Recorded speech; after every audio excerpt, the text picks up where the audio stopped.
So at this time, I'm going to bring the man of the hour up. I'm going to bring a man that has a passion for domestic violence. I'm going to bring a man that has a passion for making a difference wherever he goes. I want to bring him up so that he can talk about his initiative. Mr. Julian Brittano. How's everybody doing today?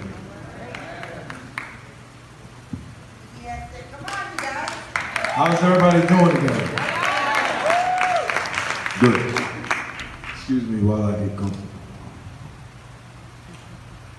It's not because it's hot, it's just because I like to relax and be fully relaxed when I'm talking to people. I thank everybody for coming out. You all could have been anywhere. It's a beautiful day out. I know they got some music and parties going on in the park and all this other stuff, but you decided to be here because inside your heart and your mind, you care. You all care about this issue. I care about this issue. That's why I'm here. One thing I would like to do, first and foremost, before I even go in, I'm not going to be long, y'all, because we had a display and exhibit of awesomeness with all these individuals that came up here and spoke, and pastor, and spoken word artists, and of course, Miss Debbie Cates, Delbert Brown, Kate Chronicles, and then we got Miss Teresa Bowick, and the young ladies, the Daughters of Art, they were awesome. I was back there, I was getting emotional. That's been happening a lot lately. I'll be places, I just be about to tear up, like, oh my goodness, when all this start happening? But that's because when you get to a place and you recognize your heart, you recognize what's going on, you have no choice but to let it out. And that's not being soft as a man. I'm gonna say that again. Becoming emotional and becoming caring is not soft as a man. What I want to do first, I love you all, ladies, but do me a favor. Can all the men that can come up and sit in this front row, please?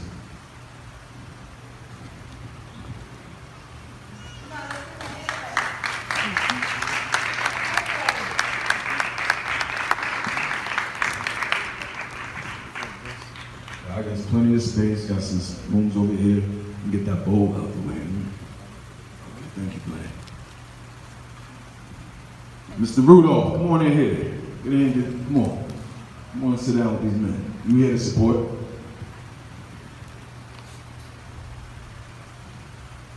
I asked the men to come up here because that's my organization, which is Save Our Women.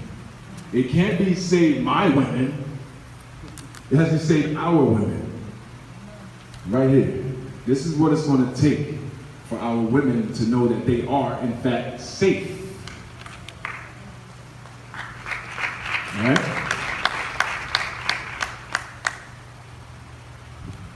I want to thank you all for being here. Thank you, sir. Thank you. Thank you. Thank you. Thank you. Thank you. Thank you. Thank you, brother. Thank you. Thank you. Thank you. Come see my man back here. I know he relaxing, but I appreciate you too. Thank you, brother. That was for a reason, y'all. That right there, that was a transference of heart, man to man, brother to brother. Okay? Now, me, I don't necessarily need the accolades and all this stuff. I know some people came out because they know me from some TV shows and things like that. And I appreciate it. I'm very grateful for all that. That's great. But the only reason I embrace it is because it gives me a platform to be able to do things like this, to be able to go and show people that we can utilize a platform, we can step into a place where we are able to give and we are able to empower and give back to our communities. in order for our communities to get stronger, in order for our communities to become healed, in order for our communities to get to another place and evolve out of these decades and decades of just disaster, these decades of despair, these decades of feeling like Delbert Brown says, feeling like crumbs. As a people, all of us, we at times we could feel crummy, we could feel like crumbs, we could feel small. But together is how we, each crumb come together, that's gonna make a cake. It's gonna at least make a cupcake. That's the start. So that's what it's gonna take. But now, to the men. I'm an individual that people see me, they see a 6'4", you know, now 240-pound man. I used to be a lot bigger, but I had to do some things, lose some weight, get my health together, and things like that. But they see a man of my stature, and they see a position that I'm in with acting and all this other stuff, and people think that everything's just all good, that I ain't never been through nothing. Just like you all, I can look at all your faces, I know you guys been through something, but you probably never spoke about it. You probably never admitted it. You probably never opened up about it, because in our society, we're told that if you talk about what's going on with you, that's soft. That's not being a man. Oh, just brush that off, toughen up, and get it together. Well, I'll be the first one to stand here, and say, I've been sexually abused as a child. Okay, not in my home. My mother did an awesome job in instilling moral values and principles with me. Okay? But it did happen in domestic-like situations, places that we trust, places that we feel we are safe. I'm talking about 4 years old, 8 years old, sexually abused by teenage girls, and Mom, sorry, because I never said this to you, but also by a teenage boy. Okay? That's the first time my mom heard that one. Okay? And it can do things to you. Again, that's part of domestic violence. Anything that happens in a domestic place and it hurts you, it does something to you, whether it be physically, verbally, mentally, emotionally, is violent behavior. Again, that's violent behavior. So now, I just opened up in front of these men. I've been opened up in front of women for about a year now. But to you guys, I want you guys to know it's all good. It's okay to talk. It's okay to let it go. Because that's how you're going to be healed. That's how you're going to be able to help and show somebody else that I can empathize with you. And that's a lot of time these women don't feel like we get them. They don't feel like we empathize with them.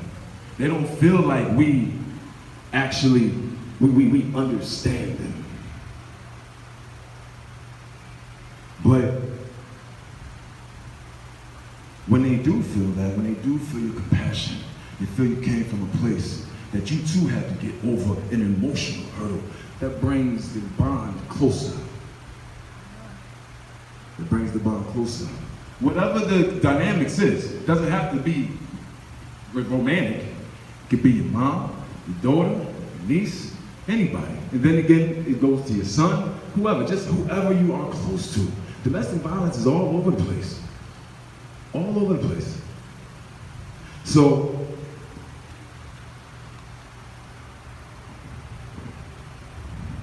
as a community, you have resources out here. You have these organizations that are here that are normally led by women. I need you, because I'm going to leave. I'm here in Rochester for 2 more days, and I'm out. I can't be the only man and then the pastor sitting up here talking about something. Come on, y'all, let's go, let's go, let's go. I need y'all to partner with me and help me. Help us. Are you guys willing to step up and be a real man? Like some of you might say, this is church and I don't really, do it like that. You're a grown man, right? That's what men be quick to say, a grown man. Well, let's be a grown man then and take care of our homes the right way. If you are willing, and I am putting you on the spot, and I'm challenging you, because somebody has to. Other people, they sweep it under the rug, they let it fall back, and they don't really address it. They just kind of, Domestic Violence Awareness Month, October. When something devastating gotta happen on the news. What? Not on my watch.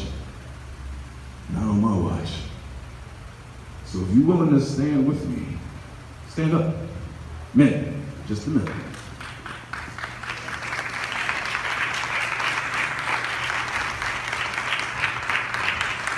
Now ladies, you see this?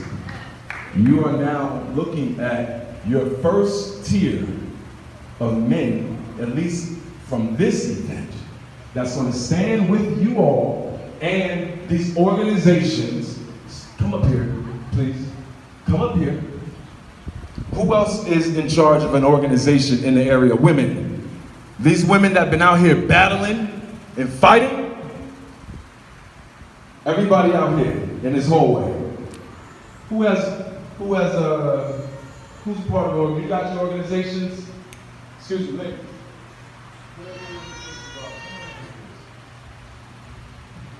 I know this might be a little unorthodox, y'all, but I don't care. I do. This is how I do it.